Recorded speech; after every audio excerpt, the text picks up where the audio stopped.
Welcome to podcast Live Academy Indonesia. Smart Family, Bright Future. Bersama saya, Rik Erika. Dan saya Femi.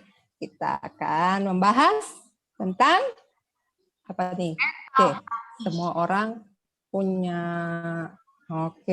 mental issue ya. Jadi mental issue ini berarti apa sih? Mental issue sama dengan mental illness sama nggak tuh kira-kira? Aduh, sama nggak ya? Mental illness.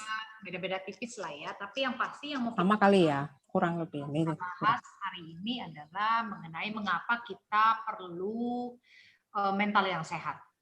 Karena tantangan kan makin hari makin sulit ya. Gitu loh. Yang bermasalah keluarga, masalah pekerjaan, keuangan, anak-anak gitu kan. Belum lagi masalah-masalah di luar sana, konflik dengan netizen lah, atau ada isu-isu yang belum selesai di masa lalu, itu ternyata berpengaruh loh sampai nanti dibawa kita tua. Dan makin tua, makin dewasa, makin cobaannya makin menjadi-jadi. Kalau tidak, kita tidak sembuh, Fen. Gitu. Enggak ininya ya. Berarti sebenarnya banyak yang belum menyadari kalau setiap orang itu sebenarnya punya masalah mental ya. Setuju nggak, Rika? Kalau kita tuh sebenarnya sakit gitu ya, maksudnya ada sakitnya gitu. Setuju ya? Setuju, karena apa? Tiap orang kan mengalami masa kecil, masa pengasuhan, masa remaja, masa dewasa yang berbeda-beda. Tergantung dengan apa yang mereka lalui. Kadang-kadang kita ketemu orang-orang ini kan nggak sengaja menyakiti hati kita, melukai, memberikan kepahitan. Nah itu kalau tidak kita sadari, tidak kita terima, Fem, itu bisa jadi masalah di kemudian hari. Karena apa? Inner konflik di dalam tuh meronta-ronta gitu. Jadi kadang-kadang ada stimulasi sedikit dari luar, reaksinya kan orang beda-beda, Fem. Ada yang emosional, ada yang mental, ada yang tenang-tenang aja, ada yang santai-santai aja. Jadi itu semua terpengaruh dari inner konfliknya udah beres belum? Kalau orangnya sudah clear nih, sadar bahwa oh iya ya, masa laluku, masa remajaku, masa anak-anakku tidak bahagia. Aku mungkin dulu dibesarkan oleh keluarga yang toksik. Aku dulu mungkin dibesarkan oleh ibu yang keras kepala misalnya gitu, ibu yang toksik misalnya.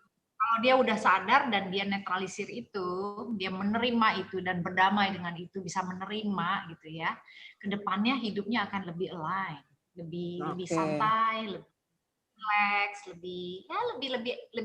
lebih nyaman lah gitu, ketimbang yang belum selesai. Itu sih yang kupikir kan. Nah, yang alami juga. Berarti ya mungkin aku perlu cerita nih. Pertama kali itu dulu aku ngerasa ya, waktu masih umur remaja sampai pas masih kerja lah ya. Aku tuh ngerasa memang aku mah kuat-kuat aja jadi orang. Terus maksudnya nggak ada masalah yang apa ya. Everything is fine with me gitu ya. Pemikiran atau apa, saya pikir oke-oke aja gitu. Terus jadi saya nggak ngerasa bahwa aku punya trauma, nggak pernah ngerasa ada trauma, nggak pernah ngerasa ada masalah dengan kejiwaan juga ya. Jadi ada masalah juga aku bisa hadepin, kuat-kuat aja gitu. Nah sampai pada suatu saat nih sudah pernah nih ada yang bilang gini. Jadi juga baru ngeh tuh. Sejak itu kayaknya baru mulai nyangkut. Kenapa seorang orang baru mulai nyangkut? Aku pikir iya kayaknya setiap orang tuh sakit gitu ya. Nah, jadi ada yang bilang itu orangnya nggak bisa maksudnya nggak bisa berekspresi gitu. Dari face-nya gitu, maksudnya nggak bisa mengungkapkan perasaan. Jadi aku pertama deny ya. Otomatis kan kita pertama kali dengar gitu masa sih? Enggak lah. Maksudnya aku orangnya mungkin nggak segitu banget, tapi setelah saya pikir-pikir, setelah saya runut background, memang kan aku memang keluarganya memang dididik dengan papaku keras, mamaku orangnya juga pernah keras tapi akhirnya udah mulai ngerti parenting segala macam, udah mulai oke ya. Dan jadi segala sesuatu dulu waktu masih kecil kalau mau ngomong kan ujung-ujungnya kita yang nggak beres gitu. Ujung-ujungnya juga nggak diterima, ujung-ujungnya dimarahin. Jadi lama-lama I never show my feel. Nggak pernah tunjukin lagi aku punya perasaan gimana. Ya cuek-cuek aja gitu. Jadi kalau misalnya, dan memang kebetulan juga waktu itu orang tuaku, papaku bilang, lu punya masalah lu nggak usah cerita sama mama aja, nggak usah cerita sama papa gitu. Jadi karena dia gemes gitu, kayaknya juga nggak kuat handle ya gitu. Jadi ya memang akhirnya segala sesuatu kita ada apa-apa ya aku merasa aku bisa selesaiin sendiri, aku bisa handle my own feeling, aku nggak meledak-meledak, nggak apa ya, biasanya cuek aja atau apa. Tapi ternyata itu membuat aku jadi susah menunjukkan empati ternyata. Jadi itu baru ngeh pas saat itu apa kalau ada orang yang sakit, orang yang cerita yang sedih-sedih atau apa ya, aku dengarnya tuh flat gitu. Jadi dulu tuh ngerasa apa mungkin dulu ngerasa fine aja, tapi sejak itu apalagi sudah tuh aku menikah. Nah, sejak ketemu suami kan biasa nih kalau udah suami istri kan udah mulai ngerasa, oh iya kayaknya tuh just suamiku kan bilang kamu susah untuk comfort orang gitu loh, karena kamu kebiasaan mengatasi semuanya sendiri. Nah, dan itu akhirnya aku merasa bahwa ya itu sedikit mengganggu. Baru ngerasa sedikit mengganggu. Karena apa? Karena memang apa ya, aku sedih tapi aku nggak bisa ungkapin itu. Iya, aku senang pun ya nggak bisa ungkapin yang terlalu gimana gitu loh. Jadi di satu sisi dulu ngerasa oke, tapi lama-lama ternyata ngaruh ke badan. Nggak tahu ya. Jadi aku ngerasa kalau lagi sedih tuh sebenarnya badanku nggak enak. Ada yang cuman kok nggak bisa seperti orang lain. Ya, itu Terus kalau namanya happy juga. psikosomatis. Emosi yang nggak bisa kita keluarkan. Betul. Gejala-gejalanya kita rasakan, ada yang dadanya sakit, punggungnya pegel, ininya, nah itu semua ada loh. Nah, Indonesia kan pernah tuh mengangkat mengangkat tema psikosomatis, dampak emosi negatif, itu semua kan kita belajar kemarin. Iya, betul. Jadi penting banget kita rilis emosi ya sebenarnya ya, tapi rilis emosi dengan cerdas gitu ya, Femnya tidak membabi buta ya. Ya, jadi dulu kita ngerasa nggak penting, ternyata tuh sakit ternyata, memang harus mulai pelan-pelan. Saya bersyukur ya pelan-pelan ngerti. Nah itu waktu itu saya pikir ya oke aku terima lah ya. Nah, memang kayaknya perlu tahap aku terima kondisi kayak gini. Akhirnya sekarang bisa sama anak-anak. Untuk waktu itu belum punya anak tuh. Sekarang udah punya anak tuh segala macam udah bisa lebih leluasa kalau mau. Justru sebenarnya pas aku sudah mulai ekspresif, aku ngerasa sebenarnya nggak kayak orang yang kayak tough gitu sebenarnya, malah mungkin lebih sensitif, lebih. Oh benar ya, malah lebih sensitif ya. Malah kayak kok gue jadi sensi gini, jadi panikan, padahal dulu nggak begitu. Tapi dipikir-pikir ya memang mungkin harus begini ya supaya maksudnya orang tahu bahwa aku tuh memang lagi sedih, orang tahu aku lagi marah, orang tahu aku lagi panik gitu. Jadi orang ngerti mesti gimana daripada diem aja gitu. Kira-kira kalau di Rika gimana tuh? Ada nggak maksudnya pengalaman yang mungkin bisa membantu yang denger nih tahu bahwa kita tuh sebenarnya ada masalah. Jadi gini, saya 10 tahun yang lalu sama saya yang sekarang tuh beda sekali, Fen. Dulu nih, emosian, nggak boleh kesenggol di ngamuk loh. Aduh serem. Saya bilang, aduh dulu mah males banget deh ketemu lu gitu loh. Nanti lagi baik-baik, nanti berantem gitu kayak gitu karena gampang tersinggung, gampang marah. Nah itu ternyata kan ada hubungannya sama masa kecil. Jadi pada masa itu ya itu tadi merasa tidak diterima. Penerimaan itu ya, aku bilang penerimaan itu adalah kekuatan yang maha dahsyat yang bisa berubah seseorang. Jadi dulu tuh ya aku kan anak pertama. Nah, anak pertama tuh biasa memang sudah dari lahir tuh udah dibebani, kamu anak pertama, kamu harus jadi kakak, kamu harus begini, harus begitu gitu. Jadi ekspektasi orang tua tuh tinggi, jadi kadang-kadang tuh nggak boleh salah, nggak boleh. Kalau ada apa-apa di rumah yang salah pasti aku duluan gitu. Jadi karena itu akhirnya jadi memberontak. Nah kan macam-macam nih reaksi anak-anak kan, orang-orang kan. Jadi aku, adekku dan 2 adekku tuh beda-beda. Aku jadi memberontak feedbacknya, ya feedbacknya karena terlalu dikendalikan banget gitu sama papa mamaku. Papa mamaku tuh ini banget orangnya posesif ya. Nah aku memberontak. Sementara adekku yang anak kedua itu kalem, penurut akhirnya. Jadi gini, daripada aku memberontak jadi kayak Rika, gitu kan? Udah aku kebalikannya. Akhirnya adekku yang nomor 2 itu lebih kayak kamu, show no emotion. Nah, show no emotion. Jadi kalem, nggak pernah bunyi lah di rumah gitu. Jadi 2 pribadi yang berbeda ini untuk menyikapi perlakuan orang tua yang mirip-mirip gitu kan. Jadi papa mama kan memang ini. Ya mungkin ajaran zaman dulu lah Fem kalau lihat-lihat memang. Ya wajar lah wajar. Nah, ternyata yang aku sadari bahwa ketika aku sudah mulai tahu, oh aku begini tuh karena begini. Jadi memang kita mencari tahu, Fem. Karena menurutku ya aneh juga. Kenapa sih untuk urusan sepele gini aku sampai bisa berantem sama orang, terus nggak bisa santai gitu loh. Kalau sudah tersinggung, mesti ditunjukin gitu loh. Menggebu-gebu emosi itu mesti ditunjukin. Jadi kalau orang biasa, kalau kamu marah, kamu diam. Kalau aku enggak, kalau aku marah aku tunjukin.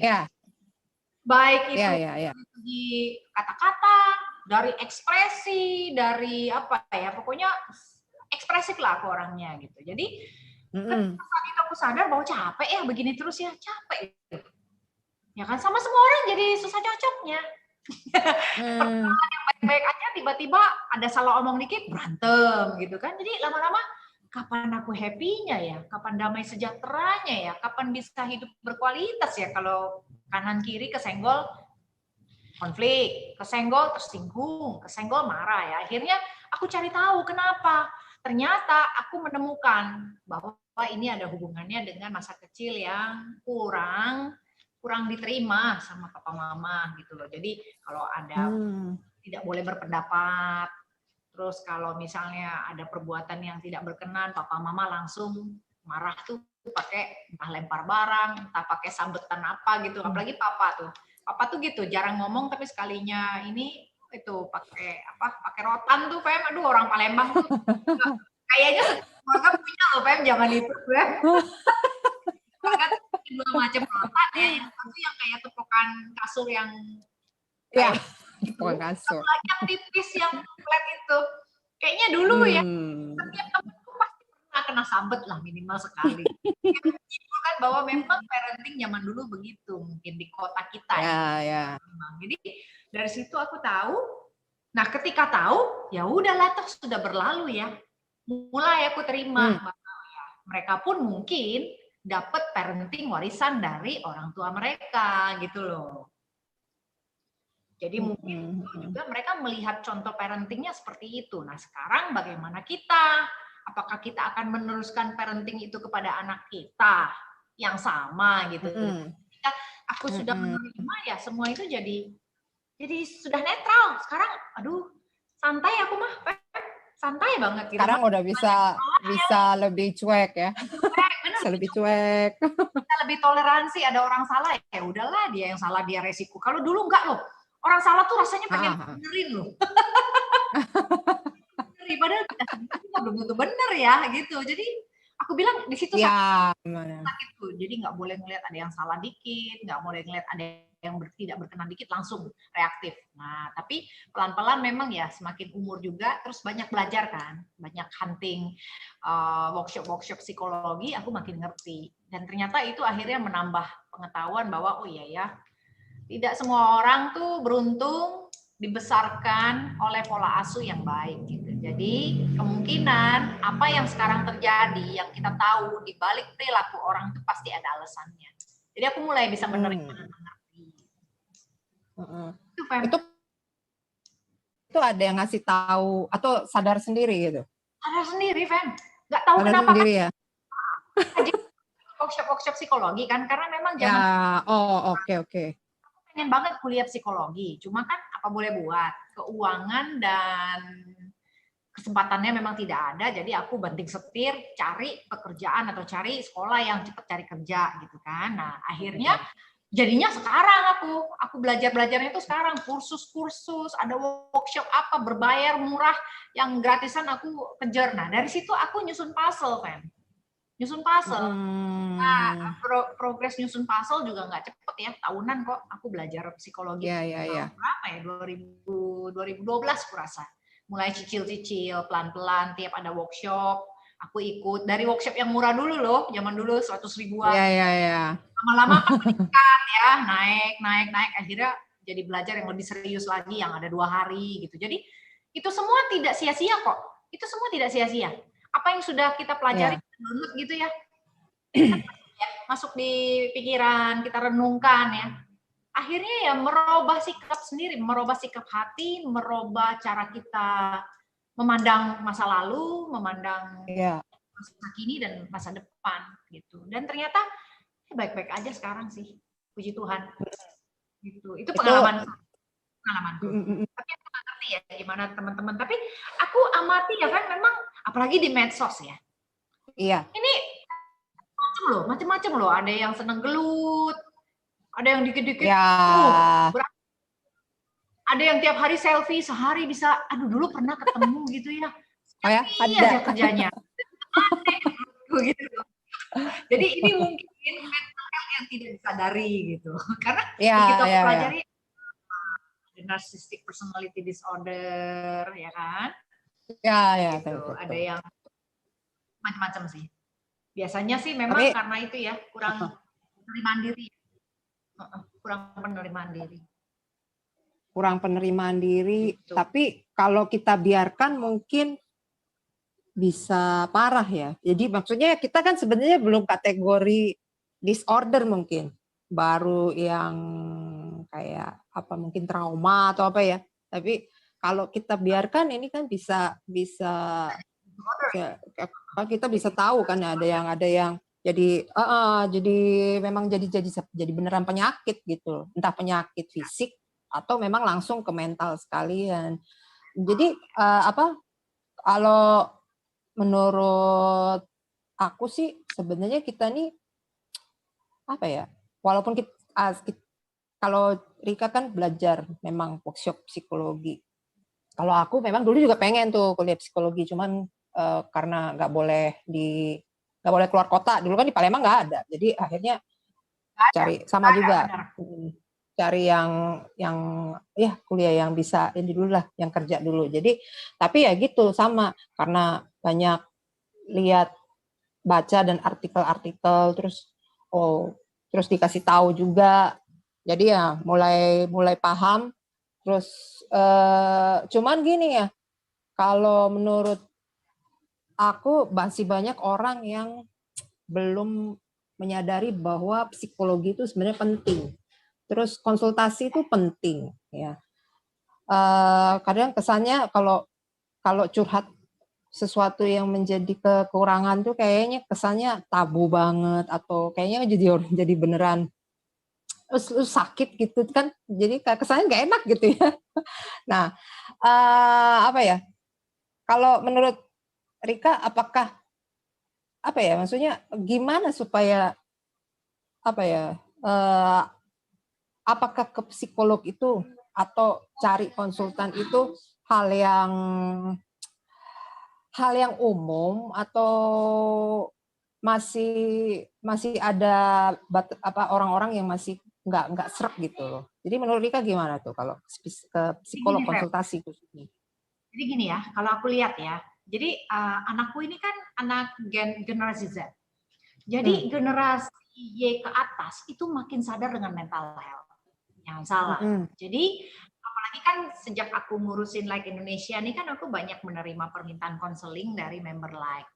Ternyata ada anak-anak remaja yang minta tolong mamahnya pengen cari psikolog, lalu dihubungkan dengan aku hubungkan dengan Agustina Untari. Itu permintaan dari anaknya sendiri. Permintaan dari anaknya sendiri. Jadi mereka tahu bahwa I have a problem. I think this is a problem. Then I need to find some help. Nah, tinggal bagaimana orang tuanya menyikapinya. Kalau orang tuanya sigap, anak gue butuh dibantu. Walaupun aku nggak tahu, aku ngelihatnya dia biasa-biasa saja. Ya kadang-kadang gitu kan, dari luar kelihatannya oke, tapi di dalamnya ini yang bisa orang-orang itu sendiri. Jadi anak ini mami, I know you can help me, but I need professional to help me. Nah dari situ aku anak-anak zaman sekarang ini tidak melihat itu sebagai hal yang memalukan, tapi justru kita yang ini ya. Itu kita yang menganggap ke psikolog lu sakit ya gitu. Justru anak generasi Y ke atas yang masih menganggap itu sebagai apa ya? Sebagai dosa gitu loh. Lu ke psikolog ngapain gitu. Tapi anak generasi Y ke atas itu menganggap bahwa kalau aku tidak bisa memecahkan masalahku sendiri, aku harus mencari pertolongan. Mereka sangat besar hati untuk menyadari bahwa ini kayaknya ada yang nggak beres nih di saya nih. Dan aku perlu pertolongan yang bukan papa mama nih. Gitu loh. Perlu pertolongan orang ketiga nih yang mengerti gitu. Jadi aku melihat itu bahwa ini suatu perkembangan yang bagus ya. Suatu perkembangan yang bagus. Jadi di balik kelemahan dari generasi Z memang generasi yang gampang cemas ya, yang kita pelajari di yang lalu bahwa generasi Z itu adalah generasi yang gampang cemas, tapi mereka sendiri sangat paham apa yang mereka alami. Ini dari anak generasi Z yang ingin konseling sama Agustina Untari. Aku menyimpulkan bahwa dengan begitu banyaknya anak umur 19 tahun, 18 tahun datang ke kita gitu ya, berarti mereka sadar bahwa aku kan tanya, kamu disuruh mama apa gimana? Enggak, aku yang minta mama gitu loh. Aku tuh yang minta mama untuk cari psikolog. Aku disuruh kontak Tante Rika gitu. Jadi oke, bagus loh ini. Jadi kurasa ke depannya nanti akan makin banyak orang yang sadar bahwa mental health itu penting sekali karena apa? Menentukan masa depan. Gitu. Masa depan. Sama sih sebenarnya. Anakku tuh kan umurnya baru 13, tapi sejak umur dia 11 sampai 12 dia udah tahu loh. Saya juga nggak tahu jadinya. Mungkin karena mereka pengetahuannya kan mereka kan banyak nonton, banyak apa gitu ya. Terus lihat orang-orang cerita, terus mereka detect sendiri. Terus anakku sampai ngomong, I think I need a therapist gitu. Kenapa emang ya, gue bilang gitu. Terus dia cerita, aku tuh gini loh. Terus kadang-kadang dia bisa ngomong sama saya, can you try, maksudnya bantuin ini dong, maksudnya bantuin aku comfort dong gitu loh. Jadi supaya aku nggak terlalu cemas gitu. Jadi dia bisa detect bahwa dia tuh cemas. Padahal masih umur berapa ya sebenarnya. Tapi dia tahu aku tuh cemas. Ada masalah nggak ya di sini ya? Kesehatan di sini. Terus sampai ngomong kalau misalnya sampai harus terapi nggak apa-apa gitu. bisa ngerti gitu. Ya untuk screening ya, mampu gitu ya, kayak gitu ya, bagus dong. Iya, padahal kita orang tuanya mikir, buat apa ya? Lu baca buku aja, kan kita dulu di zaman dulu nih ya, mental health, mental issue itu ujung-ujungnya kan ke agama, lu ibadah deh, doa deh gitu kan maksudnya. Tapi mereka nih nggak bisa digituin, saya lihat juga anak saya nggak bisa digituin. Jadi itu bisa kita ini ya, cuman maksudnya mereka tetap perlu orang yang handle profesional benar-benar. Ya, aku lihat ya, mungkin karena banyaknya alternatif jalur pengetahuan buat mereka. Jadi selain buku, jurnal-jurnal yang mereka bisa baca dengan klik Google misalnya ya, juga sekarang banyak film-film serial yang mengangkat tema-tema mental health. Jadi itu mungkin mereka lebih terbuka bahwa ini toh mental health itu. Zaman kita dulu sekolah kita nggak kenal sama sekali soal mental health. Tuh. Mau sekolah psikologi aja harus ke kota besar loh, karena hanya ada di Iya. universitas-universitas yang punya fakultas itu gitu. Jadi kalau sekarang kan wah berjamur. Jadi kupikir anak-anak sekarang ini beruntung sekali mereka tidak memandang mental health itu sebagai suatu kutukan. Kalau kita dulu kayaknya makanya wah dikutuk nih gitu kan. Wah, apa misalnya gitu kan ya. Kalau sekarang ini Iya, mereka betul betul benar. pikir bahwa proses yang tidak selesai, yang tidak apa ya, konflik-konflik kecil yang ditumpuk terus menerus dipendem. Nah, kalau itu tidak dikeluarkan akan meledak ya, seperti bola salju ya, makin lama makin besar ya akhirnya meledak gitu. Jadi bagus sih aku bilang. Makanya aku Ya, juga bahwa permintaan Cicecu selalu bagus, Pem, selalu rame, selalu penuh. Jadi kupikir karena makin lama orang makin sadar akan mental health. Karena kita udah mulai sering kan masukin tema-tema mental health di topik-topik Cicecu kita kan, gitu loh. Sering juga sentil. Nah, di tahun 2021 ini makin banyak nih mental health-nya. Karena memang untuk jadi keluarga yang sehat ya memang harus beres dulu masalah-masalah yang belum gitu. Jadi mental health adalah tema besar kita di tahun 2021. Gitu. Oh ya, sip. Berarti kan kalau apa zaman kita dulu mungkin aku juga punya nih temen ya misalnya ya. Kalau kita hubungin ya dengan yang sekarang nih, aku nggak tahu deh ya, mungkin nanti cerita kan bisa analisis. Jadi kalau zaman dulu kita kan live-nya itu kayak udah di setting ya, di sekolah kerja, habis itu married, terus punya anak gitu kan. Nah, terus aku lihat ada beberapa orang kalau yang zaman dulu tuh ada yang sebenarnya nggak mau married gitu loh, nggak mau married. Terus malah apa ya ada tapi nggak bisa detect gitu loh, kenapa nggak mau, terus akhirnya terpaksa karena kan memang udah begitu jalurnya gitu.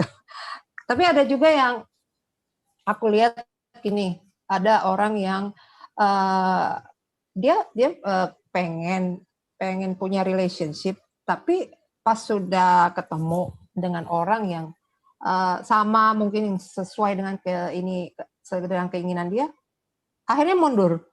Jadi kayak ada ketakutan juga untuk make a relationship. Dulu aku nggak ngerti kenapa ya, tapi akhirnya ya karena aku masih kecil juga, aku cuma ngomongnya gimana ya, karena aku bilang ini juga satu waktu itu udah kepikir, ini kayaknya juga satu mental issue ya. Maksudnya dia punya keinginan, tapi setelah bertemu dengan sesuatu yang dia harapkan, malah mundur. Jadi takut dengan relationship sendiri itu loh. Cuman kalau sekarang, kayak sekarang kalau oh ya, jadi kan, cuman kan kalau sekarang kayaknya mungkin lebih apa ya, maksudnya aku lihat orang lebih bisa fleksibel milih, kayak anakku juga. Aku nggak tahu ya, aku lihat sih ya patokan anak-anak kita ya, karena anak kita kan memang generasi yang udah paling baru nih. Jadi mereka bisa ngomong, maksudnya nggak kepikiran itu life itu harus yang habis sekolah terus kerja terus married terus punya anak. Buat mereka tuh kayak sesuatu hal yang kok cuma gitu, nggak harus kayak gitu kan gitu loh. Nah, jadi aku lihat nih Mel, sekarang udah mulai banyak orang yang ya maksudnya bisa apa ya, bisa terima gitu kalau misalnya memang aku apa nggak punya tujuan ke situ, nggak punya tujuan harus merit, harus kerja yang sesuai dengan keinginan orang tua atau apa, itu kan mereka lebih bahagia, mereka tidak tertekan ya. Aku lihat sih kita dulu lebih tertekan gitu, atau kalau anak sekarang mungkin enggak gitu ya. Jadi apa? Jadi lebih bahagia, walaupun mungkin ya apa? Kelihatannya kalau aku lihat kan kalau kita bisa kita detect kita orangnya begini-begini kelihatannya ini banget ya, maksudnya fragile banget, tapi justru justru bikin kita lebih kayak manusiawi gitu daripada kita pura-pura. Dulu kan aku gitu, Ci. Pura-pura tough. Nggak pura-pura sih, mungkin merasa aku mah tough aja. Kayak gitu aja. Tapi ternyata sebenarnya enggak. Gitu. Kalau mau diselidikin ya enggak juga gitu. Itu cuman apa? Enggak kamu ngalami ada hari kamu nangis jadi-jadinya tuh pernah nggak? Jadi Tanpa sebab ya? tanpa sebab tapi numpuk-numpuk itu tiba-tiba keluar pada saat itu. Iya. Pernah. Itu kalau udah yang capek banget gitu kan, itu ya. Tapi sekali-sekali aja. Memang pernah. Enggak ya? Lega. Makanya sebenarnya ya bisa kan, berarti bisa kita ekspresiin. Cuman itu ya perlu belajar sih memang ya. Maksudnya kalau kita nggak bisa langsung gitu, nggak bisa langsung yang aku bisa secara kulit luar gitu ya, maksudnya menampilkan ekspresi, tapi itu nggak sincere, nggak tulus gitu loh. Jadi kalau di setting bisa, tapi kalau alami nggak bisa gitu loh. Ada kan kayak gitu. Gitu. Ya, aku pikir ya, apa sih selain kita sendiri juga harus ngerti apa sifat negatif kita, kebiasaan negatif kita ya. Itu kan, like Indonesia kan sering ngadain challenge kan, sifat-sifat baik 30 hari. Iya, betul. Baik, lalu 30 sifat negatif, 30 sifat 30 kebiasaan. Itu sebenarnya membantu loh. Jadi kita tahu gitu loh. Kadang-kadang sengaja nih waktu kita ngulik-ngulik sifat jelek kita nih, sifat negatif kita nih, kita tahu bahwa ini isu gue nih, ini isu aku yang belum kelar tuh ini. Walaupun mungkin cuma sedikit gampang marah, gampang tersinggung, tapi kan di challenge itu kan kita minta mereka menjelaskan kan, kenapa, dalam hal apa gampang marahnya. Nah, dari situ tuh ketahuan, ini mental issue saya gitu loh. Jadi untuk orang-orang yang mungkin bingung ya, mau ke psikolog, katakanlah, aduh belum siap untuk dikupas, atau memang belum punya budget untuk, ya bisa jadi kan, karena mungkin mereka pikir wah mahal pasti ke psikolog, per sesi nih di charge per jam gitu ya. Tapi kita bisa membantu diri sendiri untuk memahami diri sendiri dulu ya, nanti baru pelan-pelan pintu gerbang menuju hal-hal itu terbuka. Dengan cara itu tadi, coba challenge diri sendiri itu. Apa sifat-sifat baik kita ditulis hari. Walaupun misalnya hari ini nggak dapet nih, nggak apa-apa. Pikir lagi apa gitu. Nah nanti pelan-pelan tuh, tahu-tahu 30 hari itu dapet semua, baru nanti abis itu sifat negatif. Itu ketolong banyak member kita yang ketolong kan, mem gara-gara challenge itu kan. Iya. Benar. Menyembuhkan kita memahami kita ada problem di mana gitu loh. Itu bagus. Walaupun jadi kesannya apa ya, mengoprek-ngoprek sampai ke dalam-dalam. Iya, tapi itu ketika kita berpikir ya, kita mengingat-ingat, kita berpikir, mengingatkan berarti mengakses ya, mengakses masa lalu atau mengakses ingatan yang mungkin selama ini nggak kepikir bahwa ternyata itu sifat buruk ya, misalnya gitu ya. Nah itu tuh terus abis itu kita tuliskan, Fem. Itu biasanya tuh kayak apa ya? Alam bawah sadar kita tuh menerima gitu loh. Oh iya ya.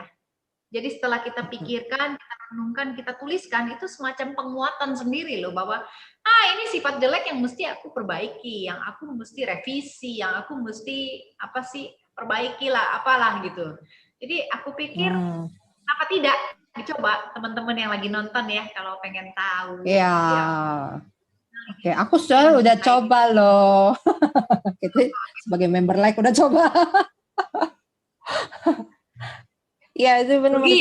Jadi jadi ternyata solusi itu pasti ada lah ya selama kita memang beneran mau memperbaiki diri ya, gitu ya. Terus kalau apa ya? Menurut Rika juga maksudnya kita bisa apa sih yang paling apa ya buruk kalau misalnya kita memang membiarkan ini, membiarkan mental issue. Karena kan gini loh, satu sisi, satu sisi kita kan kadang-kadang kita pengennya orang yang berubah. Kita ngelihat, oh, lu mah mesti berubah. Jadi kita selalu mikir kalau dia berubah, kita jadi happy gitu. Padahal sebenarnya intinya sebenarnya kita juga mungkin pasti punya salah gitu kan untuk mencapai kebahagiaan itu. Jadi kita selalu, aku dulu juga kan lihat banyak orang yang berharap anaknya berubah, pasangannya berubah atau apa supaya dia bisa lebih bahagia. Nah itu dampaknya itu bagaimana itu? Jeleknya kalau kita sampai tidak tahu bahwa kita sendiri pun harus berubah. Gitu.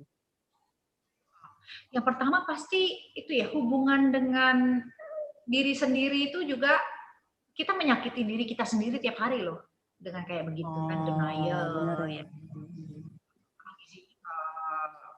Selain denial kan kita coping mekanisme kita misalnya kayak wah pokoknya ego kan makin tinggi. Jadi sebenarnya kita melukai diri sendiri, menyakiti diri sendiri setiap hari, setiap menit.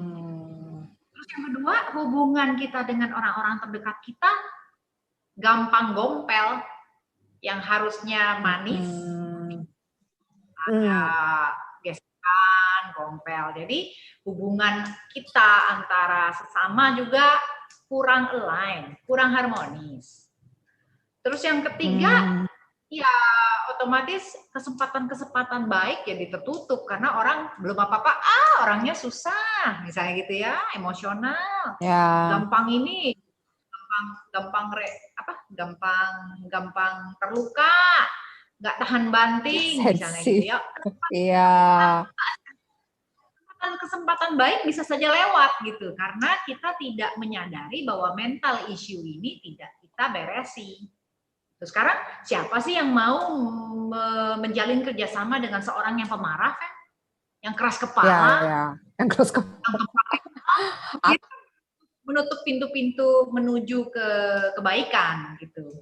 Terus yang terakhir serius nih ya, kalau kita tahu kita punya mental health tapi tidak kita beresi, ya jadi sakit penyakit itu udah pasti. Banyak orang yang akhirnya kena kanker, kena penyakit-penyakit kronis itu kan sebenarnya muasalnya kan karena depresi, karena tidak menerima diri, karena banyak penolakan dalam dirinya, ya akhirnya jadi penyakit. Selain ya itu rumah tangga mungkin nggak berhasil, atau mungkin ya karena banyak hal-hal baik yang berlalu dari hidup kita hanya karena kita salah olah, salah sikap, salah tingkah, padahal sebenarnya tidak sadar. Gitu loh, banyak hal yang berantakan hanya karena itu tadi isu-isu mental health yang nggak selesai. Gitu. Bisa ini juga nggak, Rik?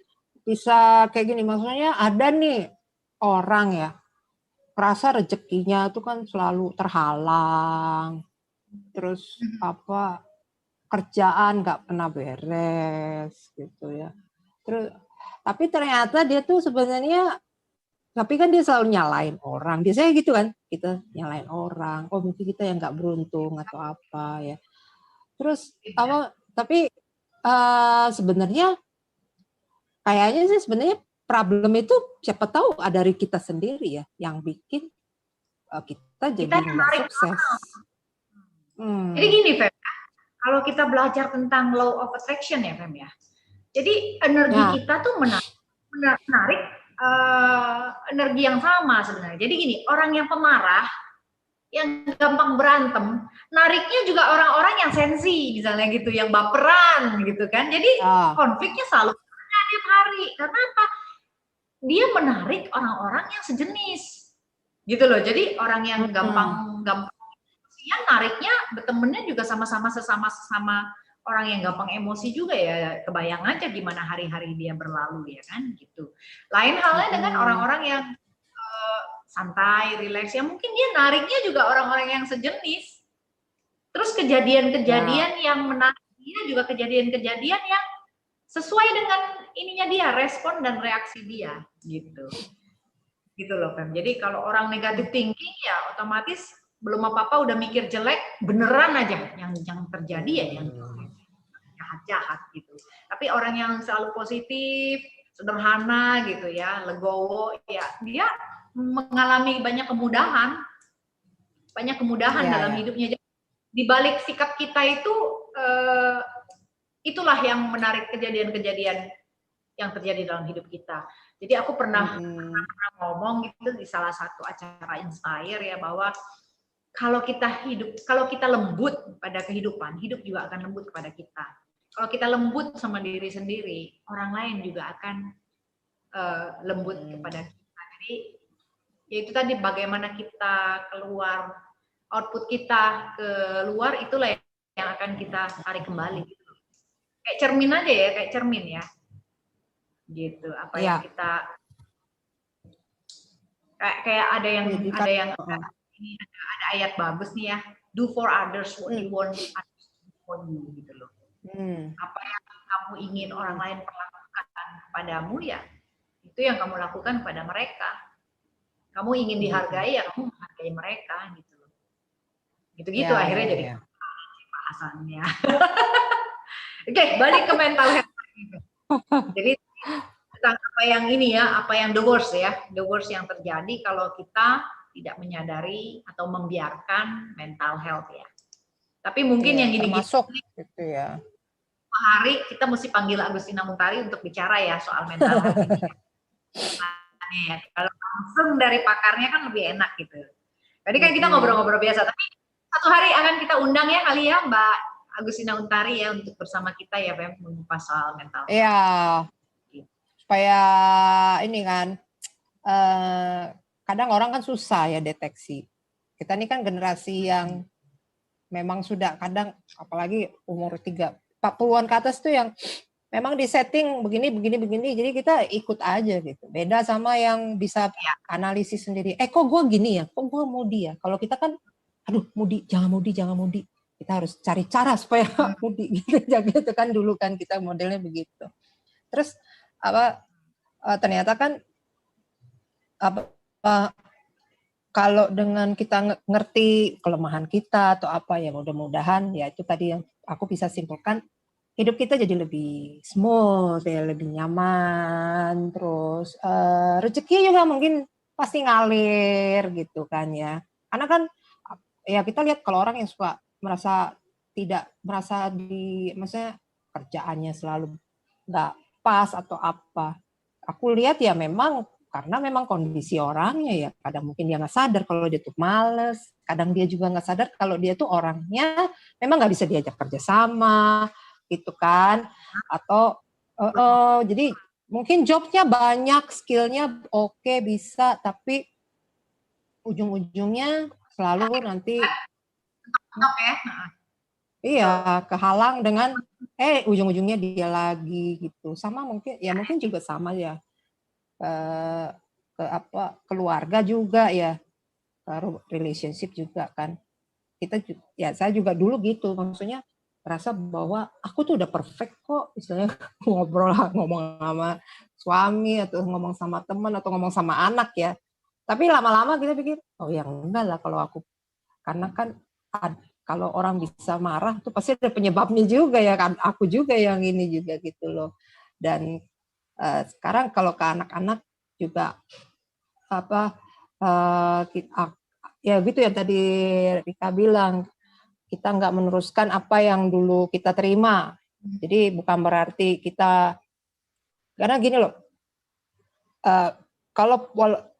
kalaupun kita diperlakukan pahit atau apa, tapi bukan berarti kita berhak untuk memperlakukan orang sama seperti dulu kita diperlakukan gitu kan.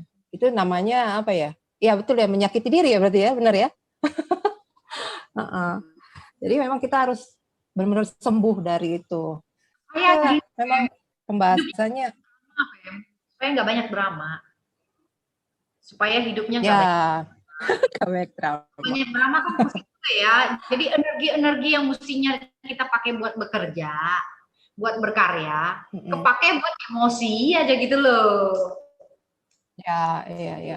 Kalau di satu sisi tadi emosi, tapi kalau yang emosi juga sih ya, karena kalau takut terlalu negatif itu juga emosi ya, maksudnya takut atau nggak beranian juga ya.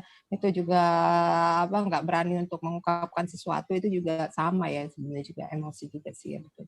Ya kalau di masa aku baca nih ya di sini ya, jadi sebenarnya kalau di Amerika nih malah ditulis 1 dari 5 orang ini pasti mengalami mental issues gitu. Berarti emang yang umum udah lumrah, kita nggak boleh deniable juga ya. Oke lah, jadi kita sudah bahas tentang mental issue ini. Mudah-mudahan yang dengar bisa terinspirasi, bisa ngerti bahwa oh ya mungkin mulai mikir-mikir apa ya kayaknya yang perlu aku benerin gitu loh, kan pasti punya sesuatu yang mungkin kita nggak sadarin. Nah terus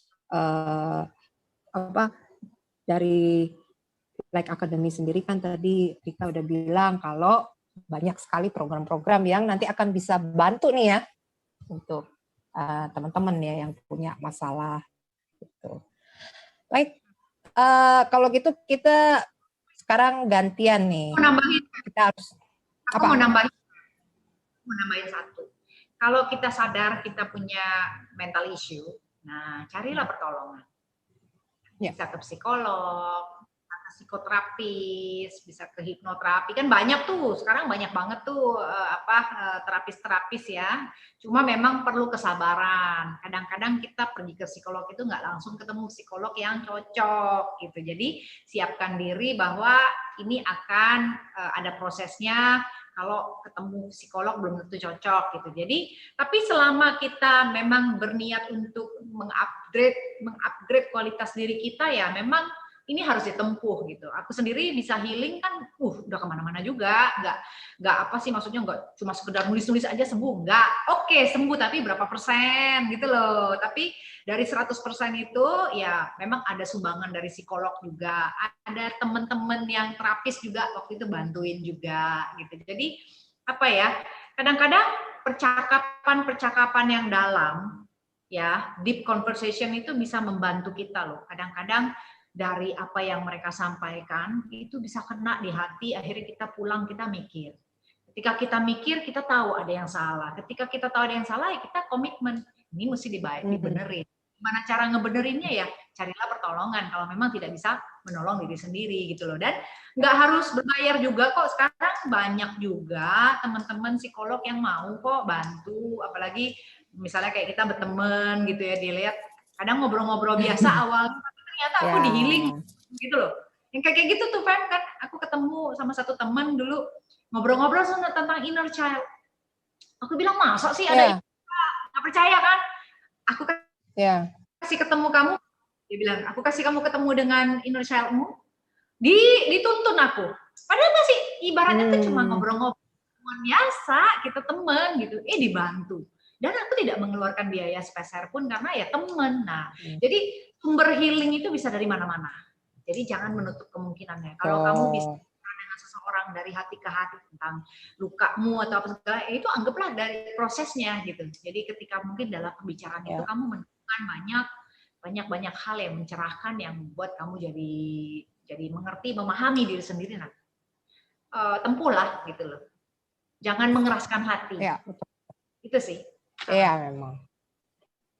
Karena kan sebenarnya kita juga tujuan kalau kita dulu kan kalau misalnya belajarnya lebih yang ke soal pribadi soul gitu kan ke agama ya. Agama pun kan tujuannya supaya kita bisa bahagia, bisa apa ya?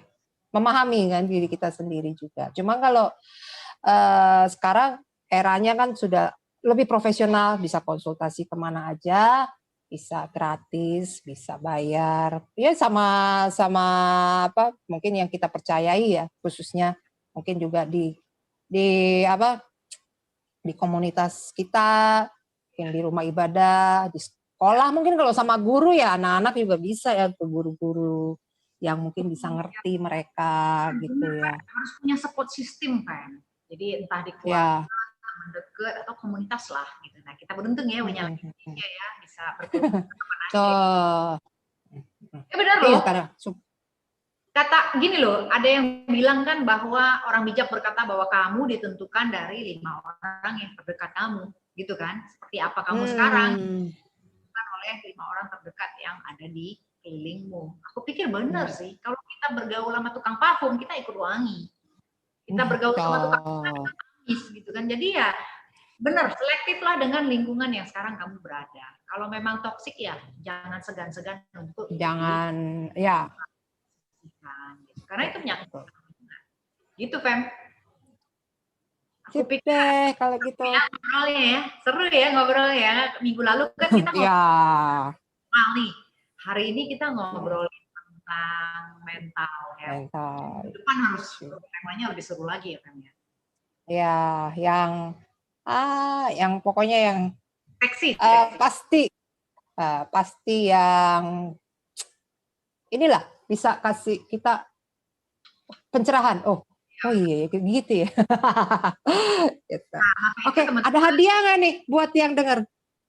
Oh iya, makanya teman-teman pantau terus acara kita nih podcast tiap hari Kamis pagi jam 10. Karena apa? Selain materi-materinya juga yang seksi-seksi, yang hot gitu ya, kita juga selalu giveaway untuk teman-teman. Jadi ada satu celana inner dari Saka akan kami kirim kepada teman-teman yang komennya paling lucu, paling cakep, paling menarik. Plus di YouTube link YouTube ini ke media sosial kalian. Nanti kita kan tahu nih siapa aja yang nge-share ya. Jadi nanti kan yang kalian share itu linknya dikirim ke YouTube kita kali ya, Fem. Jadi kita bisa klik ya, Fem ya, di-share kemana ya. Jadi ditunggu aja, nanti nama-namanya akan kita umumkan di di tema berikutnya. Nah, untuk minggu ini kita menyediakan 1 tiket. Bukan gratis sih, 50% diskon untuk teman-teman yang akan bergabung dengan Impact. Jadi Impact jadi ada acara Impact di bulan Februari. Jadi saya akan kasih 50% diskon. Nah, ini dia flyernya.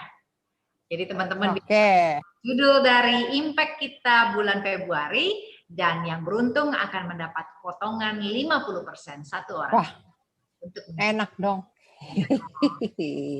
Harus dong ya. Jadi bikin komen yang paling oke harus.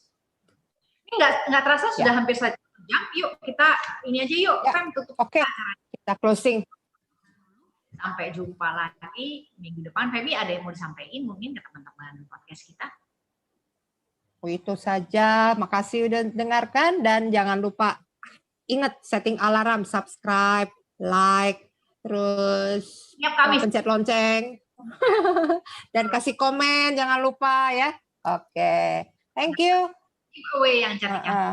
Oke, thank you teman-teman. Ya, thank you. Bye-bye. Tunggu ya, joinnya di Like Indonesia ya, melalui acara-acara Like Academy. Dah. Bye.